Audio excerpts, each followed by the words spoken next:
El enebro es un arbusto o pequeño arbolillo muy extendido por las montañas de nuestro país, cuyas diferentes partes tienen notables propiedades terapéuticas. De él se ha llegado a decir que hay pocas plantas en Europa que sean de más uso que el enebro. Los aceites esenciales contenidos en las bayas de este arbusto son la base para la elaboración de la ginebra o gin. En Mahón, la capital de Menorca, la destilería Soriguet todavía sigue elaborando esta bebida alcohólica que introdujeron los ingleses con su conquista. Actualmente, sus calderas producen unos 500.000 litros de ginebra al año, destinados principalmente al mercado insular.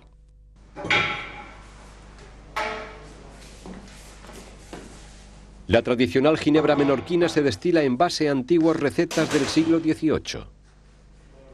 Aunque el enebro es abundante en España, sus bayas apenas se recogen y esta materia prima hay que importarla de los países del este. En el filtro de cada caldera, Luis introduce entre 16 y 20 kilos de bayas de enebro, dependiendo de su grado de humedad. Si las bayas son frescas, contienen más cantidad de aceite que cuando están secas y, por lo tanto, hay que poner menos cantidad. La proporción exacta entre el aceite contenido en las bayas y la cantidad de alcohol utilizado en la destilación es fundamental para conseguir el excelente sabor del gin menorquín.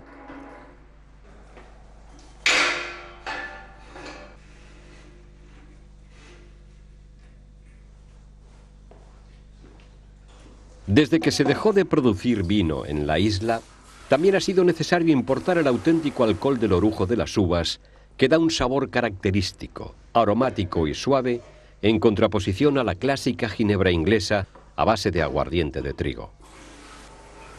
El alcohol, que tiene 90 grados, no se echa puro, sino que hay que rebajarlo hasta los 38 grados con 2,5 partes de agua. En cada caldera caben cerca de 900 litros de la mezcla de alcohol y agua.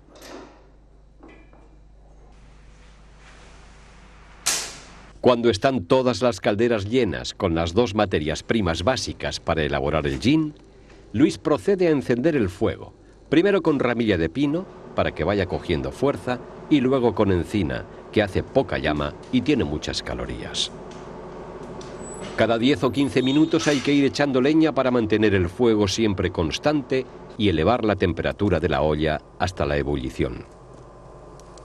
A los 100 grados aproximadamente, la mezcla de agua y alcohol empieza a hervir. Los vapores producidos por la ebullición pasan a través del filtro, donde toman los aceites esenciales de las bayas del enebro y recorren el serpentín de salida.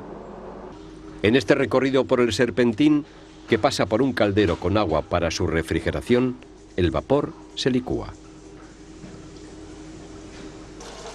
Desde que se ha encendido el fuego, ha pasado poco más de 1 hora. El vapor resultante de la ebullición se ha convertido en líquido y sale por el extremo del serpentín. Durante 6 o 7 horas, la ginebra producida en las 4 calderas se va recogiendo en unas jarras de metal. Los primeros litros de gin suelen salir con impurezas y se guardan para echarlos en el alambique en la próxima cocción.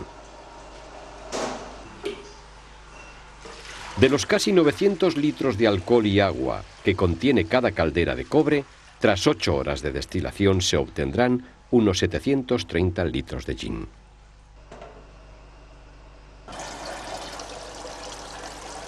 Esta es precisamente la garantía de que el gin menorquín es totalmente artesano. Mientras que la ginebra convencional se obtiene por adición de los extractos del aceite de las bayas del enebro en el alcohol rebajado, aquí, en Mahón, el lento y controlado proceso de destilación permite que todas las esencias se mezclen entre sí en estado gaseoso. El gin obtenido se lleva a las barricas de roble blanco americano, donde tendrá un breve reposo que servirá para darle el toque final.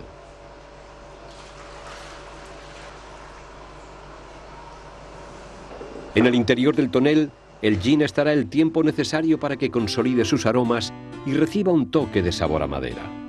Con 1 semana será suficiente. A partir de entonces ya estará listo para su consumo. El gin Soriguet, presentado en las tradicionales botellas, continúa con una tradición centenaria que se vio interrumpida hace medio siglo al incendiarse la anterior destilería.